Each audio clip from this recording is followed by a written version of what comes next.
Yeah, I'd actually like to start Introducing Jane and Louise Wilson, say how happy we are that you're here with us tonight, and ask you directly the first question. We've talked about numerous notions of toolboxes tonight, sort of things from the past be reactivated. And I've been very, very interested about the way how your work in the last couple of years has somehow reactivated brutalism. Thinking about your piece, The New Brutalists, and many other aspects. You've told me in previous conversations you have a big interest in revisiting Peter and Alison Smithson. So I wanted to ask you how this started and which are the kind of aspects in brutalism you find kind of relevant for our current contemporary condition. I think we were very interested in brutalism because of what the Smithsons had said about, certainly in a post-war time when architecture was, up for grabs at a certain period, and also because buildings were devastated, there was a kind of destruction there. But there was this attempt to not just try and sort of cosmetically conceal that, but to also incorporate that into part of the design. And to us that seemed like a really interesting concept. And also, following on from that, we made a piece in the northeast of England, and we were looking at a site which was created by Victor Passmore. It's this piece there at the Apollo Pavilion. And I think that's also something that intrigued us, because he was a kind of contemporary of the Smithsons and of, that sort of period. And so that's what sort of led on. But yeah, do you want to say, Louise? Yeah. It's good to hear more. Yes. Well, I was going to kind of say that Passmore described his pavilion that was built in the northeast as a free and anonymous monument through which to walk through, from which to view from, and from which to play on. And I sort of think that's a really interesting starting point for an artwork, and also for the idea of a pavilion and the idea of a public structure. And he didn't want to make a piece that was a public piece that had any real, I guess, agenda behind it. It didn't need to be a club or a church. It needed to be something that was a free and anonymous monument, which I think is a really kind of interesting concept, and very much from that post-war period of looking at what we were talking about earlier, from sort of brutalist, but also from very much from his perspective as a painter and as an artist. And very interesting that he designed the south part of Peterlee, which was a new town, and that's never happened. I don't think there's any equivalent of that subsequently in this country. Yeah. In this country, that somebody worked on a design of a new town as an artist at that point. So, another quickie on brutalism. It's sort of interesting the way that if you look at kind of Corbusier kind of brutalism, and then you compare it to what was going on in London and in England, strikes me our good friend, the Chinese architect Ma Qingyun, who'd spent a lot of time in Paris and just came to London for the first time. Paris is beautiful, he thought, but he loves London. He loved London because it was so ugly. He said, even the women, he said, I don't agree with this, are ugly. Said Ma Qingyun. I mean, is there something absolutely... Fassbinder. Sorry. Well, he should try the northeast. Maybe he might have got a And think about Fassbinder at that point, yeah. Is there something wonderful about the kind of ugliness of some of the brutalism, and something wonderful? But I think it's almost like kind of function over form in a way. So very sort of functional, and in that sense, I think that's quite intriguing. It's all out of that post-war period of sort of building something that had a sense of utopia, perhaps a little bit, and much more something that was, about whether it was a cantilevered roof that you could drive your car underneath, or something that sort of made sense in a way in terms of a space and use of space. And perhaps there wasn't that kind of initiation a long, long time ago, certainly in British architecture. Well, I mean, it's also unique because basically it was an old mining town. So, I mean, it was basically taking something like that and using a landfill to begin with. So, I mean, the whole premise is not something particularly elegant and kind of, dynamic. Yeah, and in fact, it has its, sorry, you're going to say. And in fact, Lubetkin was the first architect that was brought on board to design this new town, and they realized, he built these beautiful designs, or proposed these beautiful designs for tower blocks, and they realized it was on a landfill site, and there was no way any of them would, exist. And so it all had to be sort of reworked again. And I think he was a bit upset that he had to sort of leave the project. And at that point, Easington District Council invited Passmore to come and get involved in the design. So, I mean, it's a real challenge as a piece of landscape to try and design something for, which I think is going to be interesting. There is currently a huge investment and optimism about what art and artists can contribute to cities, and in general an incredible exploitation of sparks in the encounter of architecture and art. Are you now optimistic about the same potential, and would you be happy, for instance, if somebody asked you to work on a new city and to contribute to a new city, and what would you feel you would have to contribute as an artist? That's a good question. I mean, I suppose we were just looking at a certain precedent because it seemed very unique in terms of Britain for that to have ever happened, for an artist to be invited. And like Louise said, there doesn't seem to be any kind of equivalence here for that to have occurred. I don't know if that would be something that would happen in England and London. It would be certainly interesting. I mean, I know there's attempts to do things certainly around the Haywood and the South Bank, asking artists to be in residence. Sorry. But as a principle, I think Yeah, that of course. in certain sections of the continent it is now an obligation to involve artists. And if you don't know about it, it's a kind of huge growth market. no, don't know about it. Sorry. Do tell. I can We're give too you the busy here, phone I'm numbers. afraid. But what did you feel he contributed, and would you be able to? I think what was very interesting about Passmore's approach, I think he described it very much as a journey, and I think that's quite interesting. The idea that space is about a journey, and you encounter different visual moments on a journey, and that's quite a beautiful idea to describe space and to think about architecture.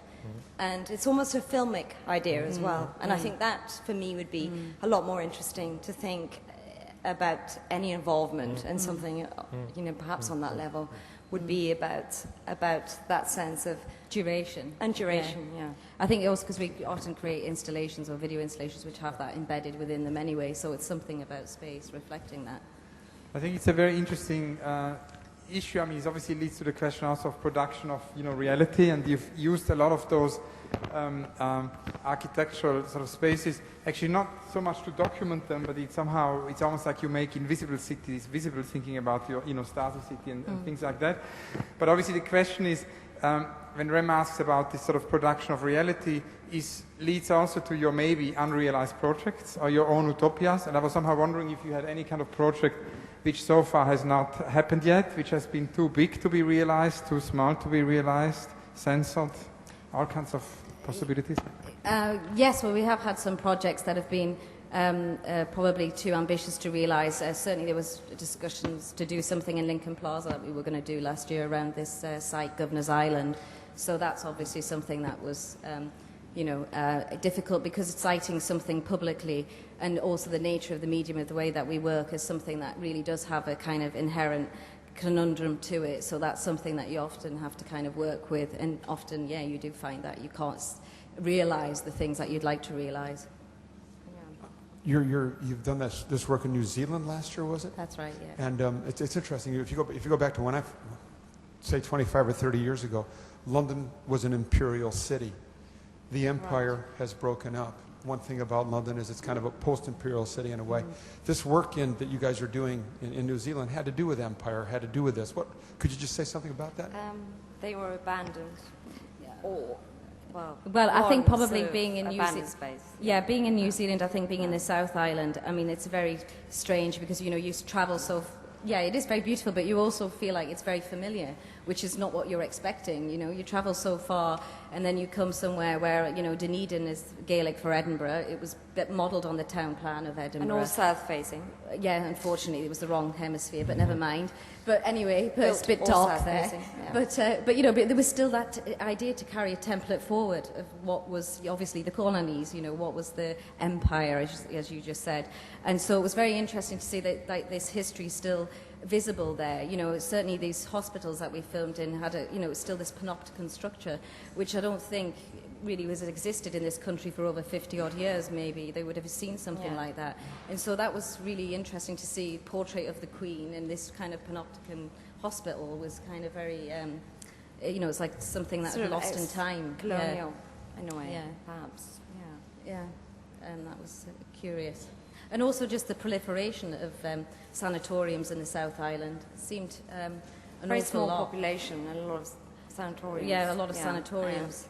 Yeah, it's strange. But intriguing. A lot of them were either Beth Shan places or sort of from modified empty Yeah, casinos kind to of, sanatoriums. Yeah. communities, weird Yeah. communities. Can you tell us more about the work, which is certainly one of your most well-known work, but I think it could be interesting in this context, as we talk so much about the city, to hear a little bit more about it, which is Stasi City from 1997. Yeah. Stasi City, it was when we were in residency in Berlin, and we lived there for a year as part of the DAD, and we'd actually visited Berlin in 1989, then gone back in 1994 for an exhibition, and then actually had this residency in 96. So it was really interesting to see it pre the wall, and you know, when the wall was still there, and then to see it straight afterwards, and then to kind of come back in 1996 where there was still this period where a lot of things hadn't been processed.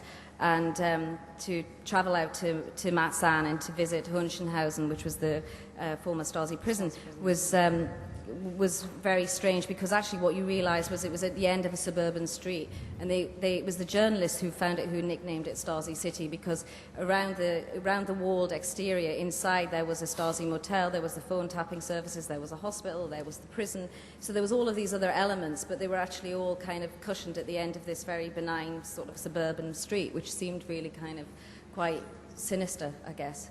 And that was something that really was interesting for us to kind of visit, because I don't suppose we'd have ever been able to have done that pre the wall. So yeah, we were very interested to document that, and to look particularly not so much at the prison itself, but at the bureaucratic structures that supported it.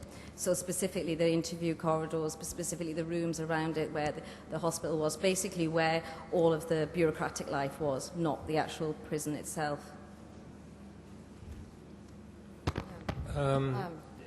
You must kind of realize that you mentioned the word utopian with a certain kind of longing.